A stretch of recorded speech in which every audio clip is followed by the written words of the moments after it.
Tidak ada barang yang hilang dari kasus pembunuhan seorang anak 9 tahun di Cilegon, Banten. Kemudian apa sebenarnya motif dalam kasus ini? Kita akan bahas bersama dengan Guru Besar Kriminologi FISIP Universitas Indonesia, Adrianus Meliala.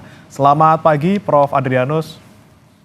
Selamat pagi, Mas Primana. Ya, Prof, ini kan narasi perampokan kemudian gugur gitu ya. Polisi bilang tidak ada barang yang hilang dan mereka masih menyelidiki gitu. Kalau dari temuan ataupun analisis Prof. Adrianus, ini sebenarnya kasusnya seperti apa, Prof? Ya, saya mendekati sama ya dengan pendapatnya Mas Reza tuh, bahwa ini bukan perampokan, mungkin ini pencurian ini. Oke. Prof? Dengan terang benderang. Ya, Prof. Adrianus, mohon maaf tadi audio sempat terputus, Prof. Bisa diulangi kembali, Prof? Ya, jadi saya agak sama dengan pendapatnya Mas Reza bahwa korban itu bukanlah target, tetapi lebih kepada orang yang berada dalam lintasan kegiatan sang pelaku. Pelakunya mau berbuat apa? Bisa berbuat rampok atau mencuri. Saya menduga ini adalah pencurian ini. Pencurian diam-diam, di mana kemudian pelaku tidak mau memperlihatkan jati dirinya, tapi kemudian anak korban muncul. Ya, karena itu rumahnya ya, mungkin dia sedang main, maka kemudian dalam rangka untuk menutupi jati dirinya, menutupi kekagetannya, maka kemudian dia menyerang korban secara berlebihan, sebagaimana disebutkan bahwa pada tubuh korban ada beberapa tusukan.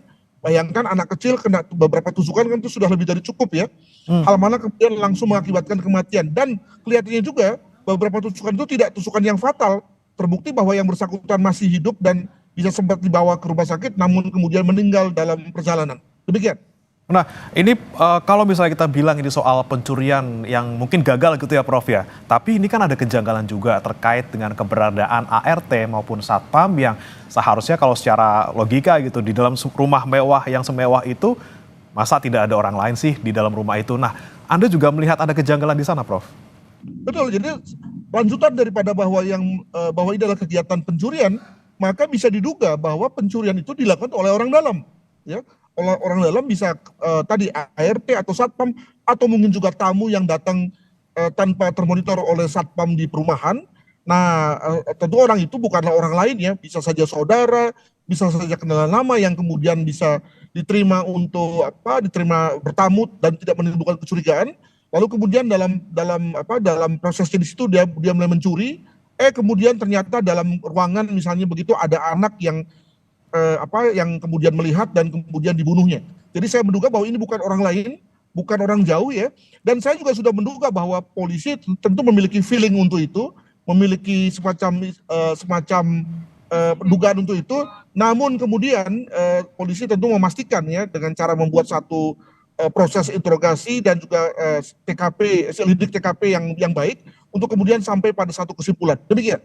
Tapi Prof, jika misalnya memang benar gitu ya, ini kemudian adalah kasus pencurian yang gagal karena ada saksi seorang anak gitu yang kemudian menyaksikan, kemudian dihabisi biar tidak nyebar gitu soal pencurian ini. Tapi kenapa kemudian harus ada 19 tusukan di sana, ada 3 luka memar di sana? Apakah ada juga motif dendam dalam kasus ini, Prof, kalau Anda melihatnya?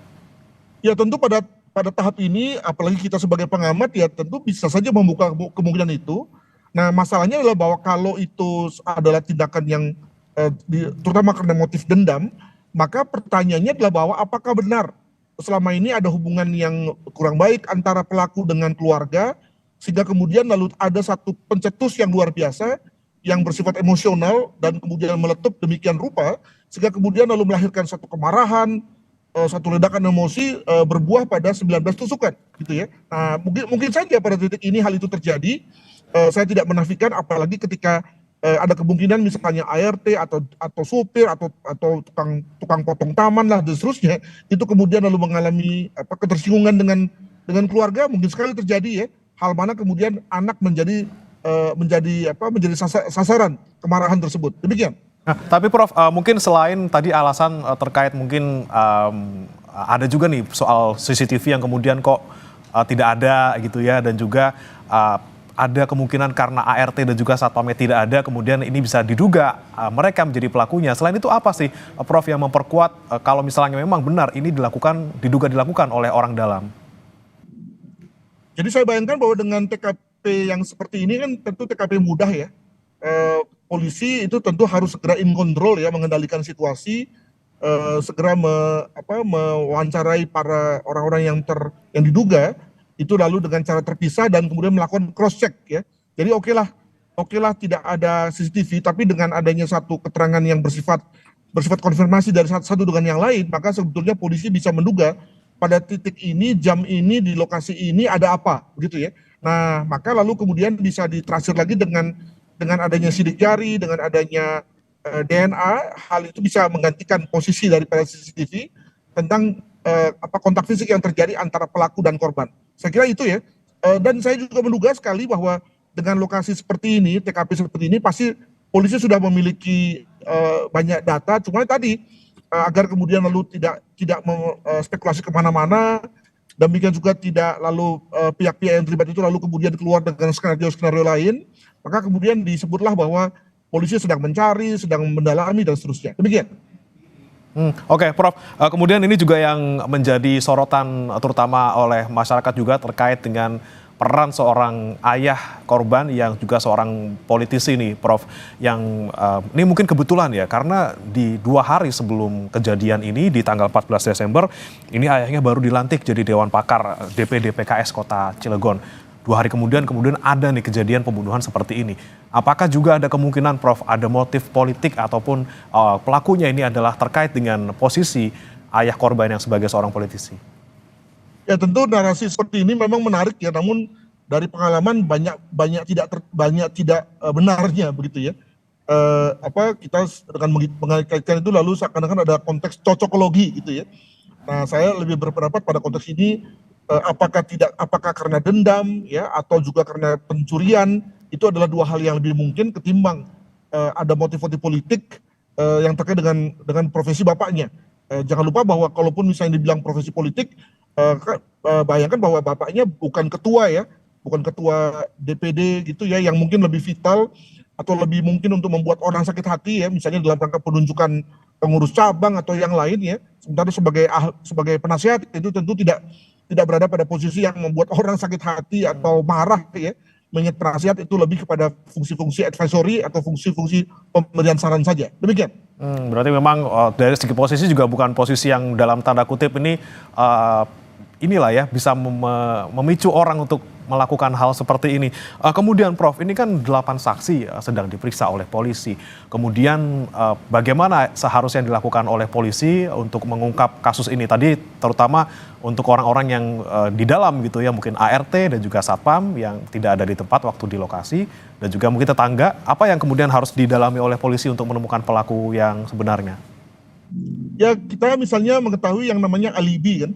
Nah, maka tentu masing-masing pihak, khususnya pelakunya, tentu akan mengupayakan membuat alibi yang semeyakinkan mungkin agar kemudian kecurigaan tidak tertuju padanya. Nah, masalahnya lah bahwa ketika alibi satu dibuat, maka ada alibi yang lain yang kemudian tidak masuk tuh ya. Jadi kalau misalnya dia bilang bahwa si pelaku berada di luar rumah, maka tentu akan ada yang bilang bahwa yang bersangkutan tidak di luar rumah, kan begitu kan. Nah, kegiatan saling mencocokkan itulah yang nampaknya akan cukup lama memakan waktu kepolisian ya. Tapi at the end of the day saya kok yakin ya bahwa dengan lokasi seperti itu, jumlah saksi yang juga tidak terlalu banyak, apalagi dengan TKP yang sudah di-seal ya, sudah di polis lain, maka tentu cepat atau lambat polisi akan tahu siapa pelakunya. Demikian. Baik, Prof, ini kan kemudian tadi Anda bilang bahwa kemungkinan dilakukan oleh orang dalam, kemudian ada juga narasi soal pencurian yang gagal, kemudian pelaku diduga ini membunuh korban karena ketahuan. Tapi jika kita melihat kemungkinan lainnya, Prof, jika misalnya ini adalah sebuah pencurian ataupun perampokan random gitu yang menyasar sebuah rumah mewah, bagaimana Anda melihatnya? Apakah kemungkinannya itu tetap ada, Prof? Karena lagi-lagi ini tidak ada barang yang hilang loh. Kalau misalnya pun ketahuan, kemudian saksi dibunuh, mereka juga masih bisa loh ngambil barang-barang lain yang ada di rumah itu. Ya kalau perampokan itu umumnya terbuka ya, dan mengandalkan betul pada kekuatan dari kelompok perampok ya, makanya biasanya melengkapi diri dengan jumlah orang, dengan senjata, bahkan senjata api, agar kemudian menghasilkan kemampuan break in ya, kemampuan mendobrak cepat, mengambil barang, lalu kalau perlu menghabisi orang-orang yang ada di situ, lalu kemudian segera keluar secepat mungkin. Nah, itu biasanya terjadi di lingkungan perkotaan yang padat ya, dan ada konsentrasi modal ya dalam bentuk misalnya ada barang, ada perhiasan yang mahal-mahal, maka dipakailah cara perampokan. Nah, maka pada konteks ini, kalau pada konteks pemukiman, maka untuk apa pakai perampokan ya? Apalagi ketika dinyatakan bahwa tidak ada orang yang keluar masuk, tidak ada kecurigaan tentang adanya tamu atau orang yang dalam jumlah besar begitu ya, maka palingnya adalah orang dalam saja. Nah, itu yang pertama. Kalaupun misalnya perampokan, maka bisa dipastikan bahwa korban tidak hanya satu, tapi mungkin yang lain. Nah, ini kan yang terjadi adalah pada konteks si anak ini, dia mengalami korban dan dengan perlukaan yang eksesif ya, sampai belasan kali. Yang saya asumsikan adalah bahwa itu akibat dari mungkin kemarahan atau mungkin juga karena korban, mohon maaf, tidak meninggal pada saat itu dengan segera, maka kemudian diadakan berbagai macam tusukan ya, yang mungkin tusukan-tusukan dangkal ya, lalu kemudian diakhiri dengan adanya satu tusukan yang fatal ya. Nah, maka lalu menurut saya konteks perampokan itu tidak bisa disingkirkan lah begitu, tinggal diganti dengan kalau nggak karena dendam atau karena pencurian yang dimana pelakunya tidak mau mengetahui jati dirinya terungkap ya, mungkin sekali karena memang yang bersangkutan adalah orang dalam juga. Nah, sekali lagi saya agak menepis soal dendam karena ya gini ya, kalau orang dendam sama kita, maka tentu kita pun juga sebenarnya sudah merasakan bahwa ada orang yang tidak suka dengan kita, sakit hati dan seterusnya, maka kita juga berjaga-jaga begitu ya. Nah, kesan saya adalah bahwa mungkin sekali dendam itu tidak ada, makanya kemudian lalu sang bapak itu juga meninggalkan keluarganya untuk bekerja dengan tenang ya, karena percaya bahwa orang rumahnya adalah orang yang mungkin baik-baik saja. Namun mungkin sekali hal itu juga bisa saja ada ya. Sekali lagi kita kembali pada peribahasa rambut boleh hitam tapi hati siapa tahu. Demikian. Nah, Prof, ini kemudian yang menjadi pertanyaan juga terkait dugaan pelakunya. Ini apakah memang orang yang memang sudah biasa melakukannya atau lagi-lagi nih orang dalam yang tidak biasa melakukan kejahatan sehingga ini kok tidak ada upaya untuk menghilangkan barang bukti, bukan barang bukti sih, menghilangkan korban. Biasanya kan kalau misalnya pelaku yang profesional atau pelaku yang sudah berkali-kali melakukan, ada upaya gitu ya, Prof, untuk bisa menghilangkan jejak, misalnya menghilangkan jenazah korban. Nah, ini kan kemudian jenazah dibiarkan begitu saja hingga ditemukan. Melihatnya seperti apa untuk dugaan pelaku ini, Prof? Terus sekali, ini memang tipe kejahatan, tipe pembunuhan yang kita sebut sebagai disorganized murder, ya, pembunuhan yang tidak terorganisir. Misalnya bagaimana kita memaknai belasan tusukan tersebut. Itu menurut saya itu adalah tusukan dari orang yang tidak profesional, tusukan dari orang yang tidak merencanakan, atau orang yang sedang panik. Ya, saya tadi menduga bahwa berbagai tusukan itu adalah tusukan yang dangkal, yang mungkin tidak mengena, paling-paling mengena pada tulang gitu ya, atau mungkin tidak mengena pada tulang. Barulah kemudian ada tusukan yang fatal yang lalu mengakhiri hidupnya korban. Ya, ini kan membuktikan bahwa pelakunya bukan profesional, kedua juga tidak intensional ya, dengan kata lain tidak ada niat dari awal untuk membunuh. Alhasil kemudian berbagai tusukan itu adalah tusukan dari orang yang sebetulnya panik saja ya, panik, bingung, nggak tahu berbuat apa. Barulah kemudian setelah korban kehabisan darah atau tidak sadar, barulah kemudian yang bersangkutan berhenti untuk membunuh mengingat korban sudah ambruk begitu.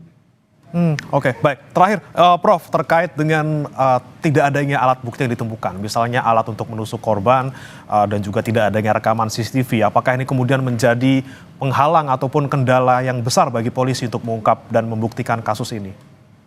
Boleh jadi, namun jangan lupa bahwa masih ada tadi ya keterangan yang segar dari para saksi yang 8 orang tadi, yang ketika akan di cross check kan kemudian lalu segera bisa mengarah pada siapa yang kemudian menjadi pelakunya. Itu yang pertama. Yang kedua, pasti ada DNA tertinggal ya. Jadi bayangkan bahwa pasti ada rambut yang jatuh, ada mungkin bekas kuku ya, mungkin ada pergulatan begitu ya dari korban dan pelaku, dan itu bisa kemudian diekstraksi untuk menjadi informasi tentang DNA-nya. Dan yang ketiga juga, kalau kita bicara mengenai beberapa rekam jejak ya, maka siapa sih yang paling punya motif dari semua itu? Apakah misalnya karena ada ART yang mungkin punya utang atau apa gitu ya, yang lalu bisa kemudian dianggap sebagai satu jembatan keledai ya dalam rangka mencari tahu siapa pelakunya. Mungkin begitu. Baik, DNA yang tertinggal di TKP dan juga lagi-lagi kemungkinan motif dari orang-orang terdekat ini bisa digunakan ya, Prof, untuk mengungkap siapa pelaku sebenarnya. Terima kasih Profesor Adrianus Meliala, Guru Besar Kriminologi FISIP Universitas Indonesia, sudah bergabung bersama kami di Sapa Indonesia Pagi. Selamat pagi, Prof. Terima kasih.